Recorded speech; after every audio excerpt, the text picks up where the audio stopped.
오 하나님 우리의 창조주시니 내 주님께 귀한 것 드립니다. 내 주께만 엎드려 경배드리며 내 주의 이름 높이 찬양하네. 오 하나님 우리의 대주제시여 큰 풍랑이 일 때도 도우셨네. 죽음에서 우리를 구하셨으니 내 주의 이름 높이 찬양하세. 주 하나님 이름을 함께 높이며 대주제께 영광을 돌리오리.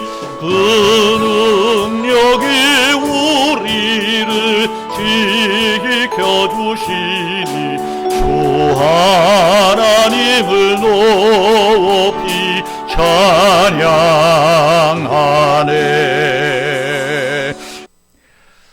누가 만들었을까? 누가 만들었을까? 참 스님이 알고 있는 그 불교의 교리와는 상반된 이야기를 듣고 깜짝 놀랐습니다.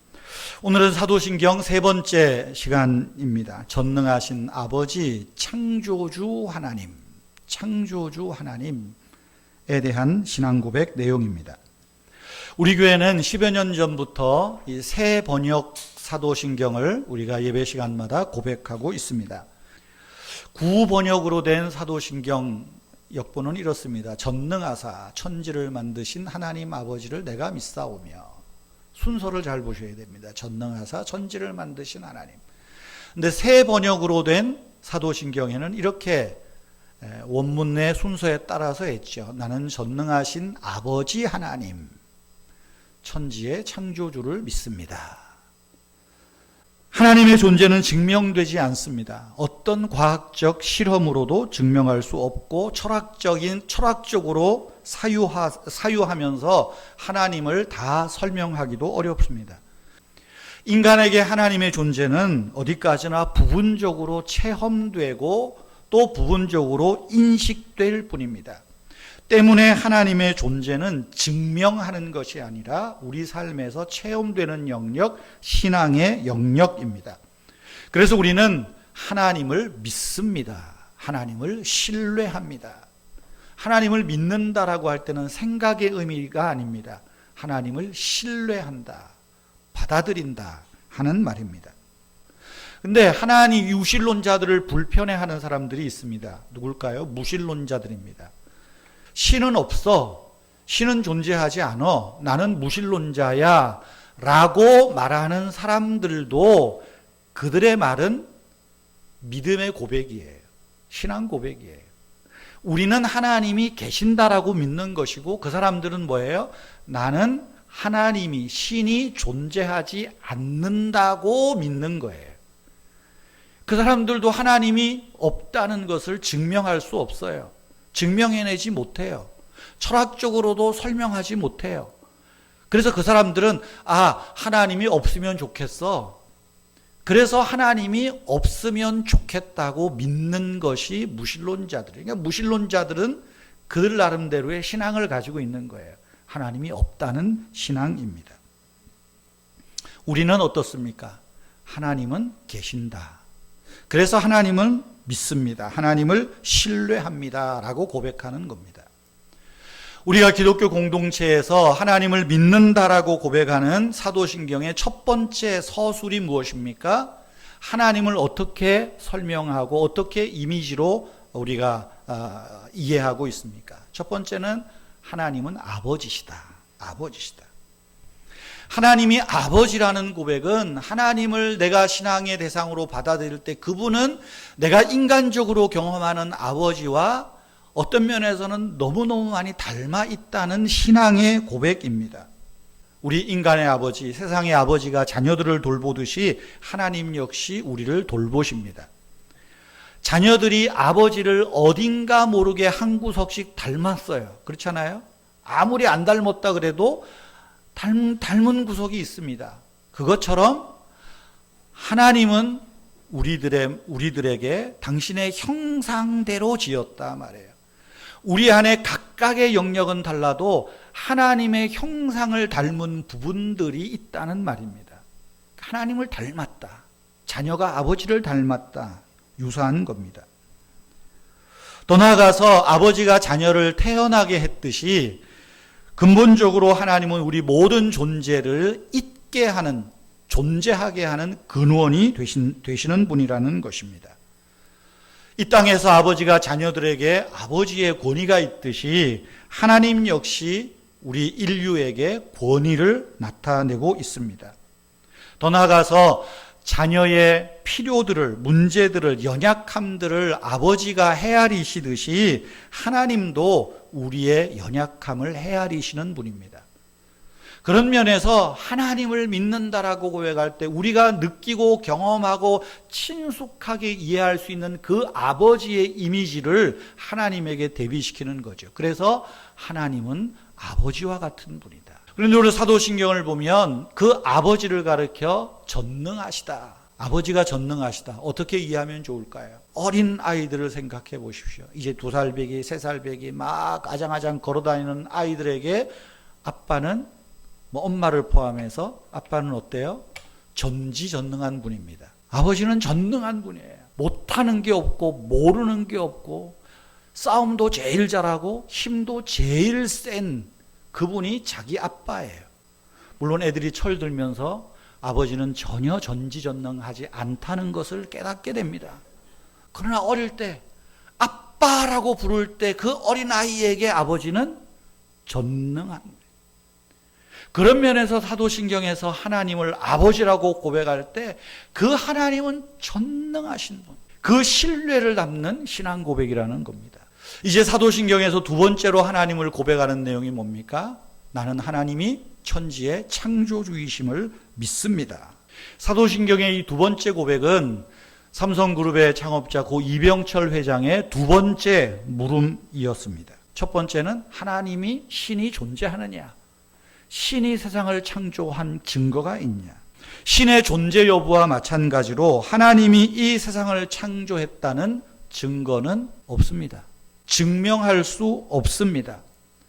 하나님이 세상을 창조했다는 것은 증거의 영역도 아니고 증명의 영역도 아니고 우리가 삶으로 체득해가는 영역입니다. 그래서 하나님이 창조주라는 고백은 신앙의 고백이에요. 믿음의 영역으로 나는 이 세상 만물이 하나님이 만드셨다고 믿어. 스님이 누가 만들었을까? 누가 만들었을까? 말하지만 그 스님들은 삼라만상의 그 온갖 윤회의 법칙에 따라서 진화론자들은 진화에 따라서 우연히 만들어졌다라고 말할 수 있을지 모르지만 우리는 누가 만들었을까라고 했을 때 그래 누가 만든 분이 있어. 누가 설계한 분이 있어. 그분이 하나님이야. 그렇게 믿는 겁니다.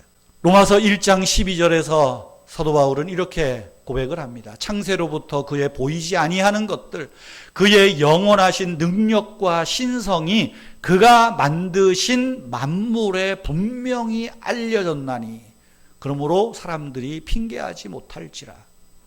그가 만드신 만물에 이 세상에 하나님의 능력과 하나님의 신성이 보여졌다는 거예요. 나타났다는 거예요. 사도 바울은 만물을 보면서 하나님이 지으셨어. 하나님이 설계하셔서 믿고 고백하는 것입니다.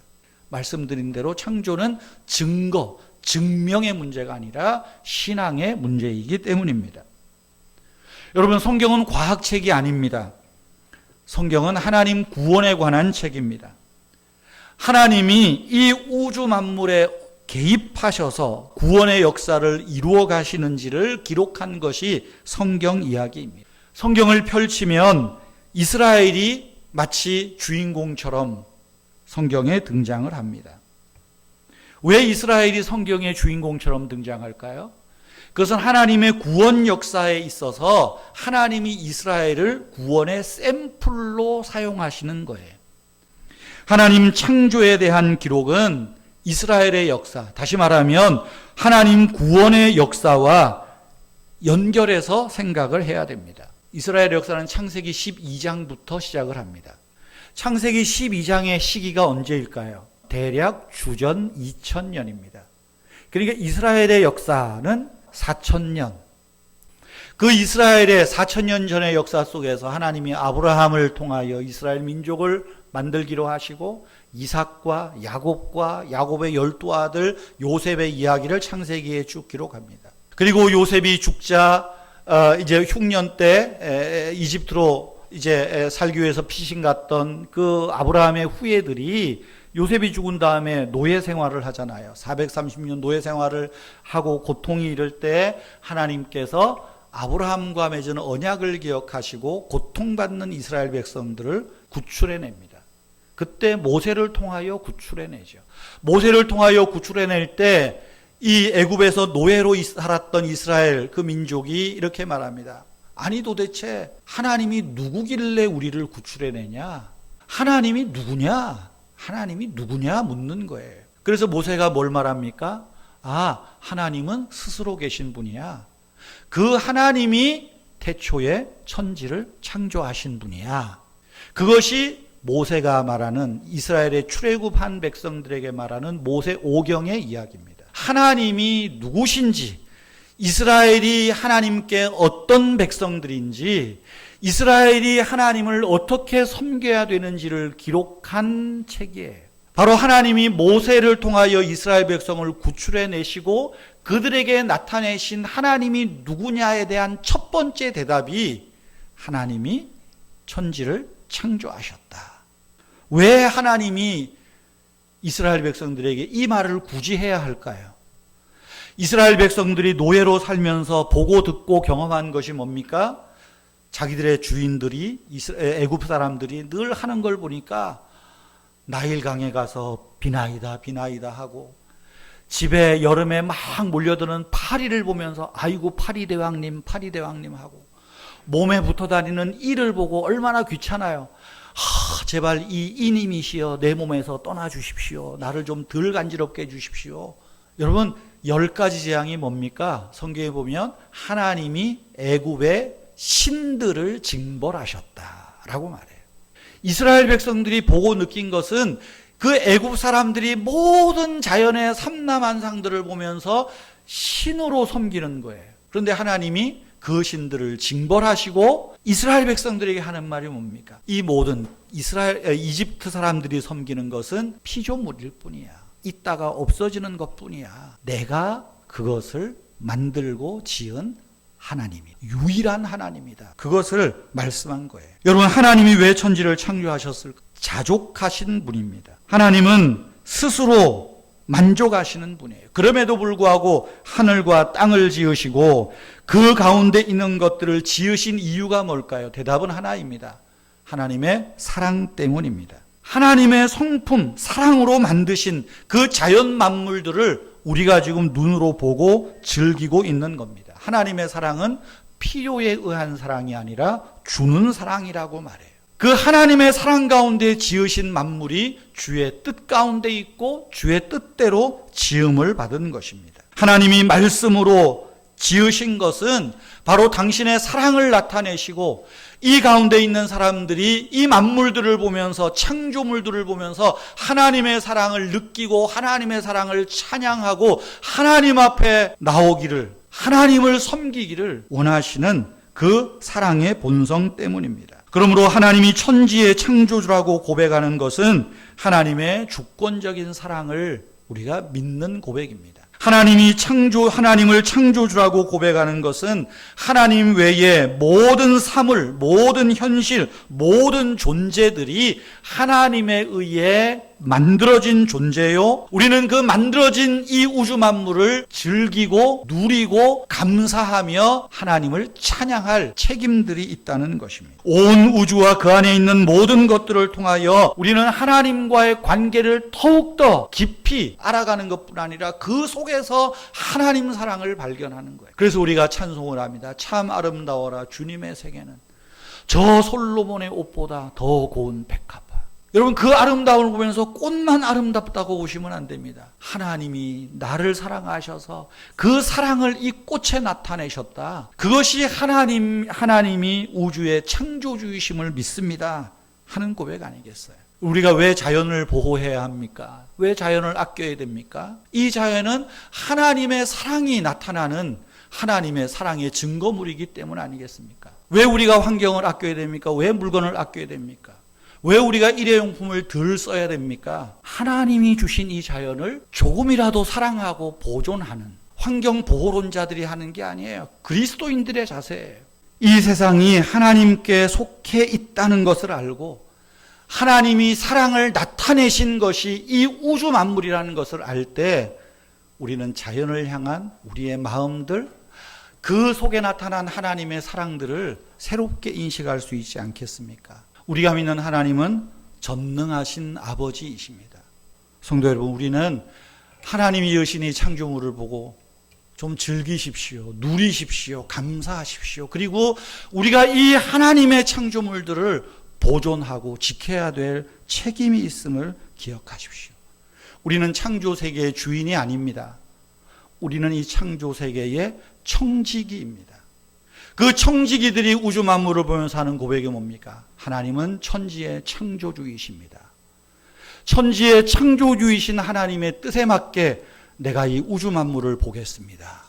내가 이 우주 만물을 즐기겠습니다. 이 우주 만물을 다스리겠습니다. 후손들에게 이 우주 만물을 아름답게 주겠습니다. 이것이 창조주 하나님을 믿는 신앙 고백 아닐까요?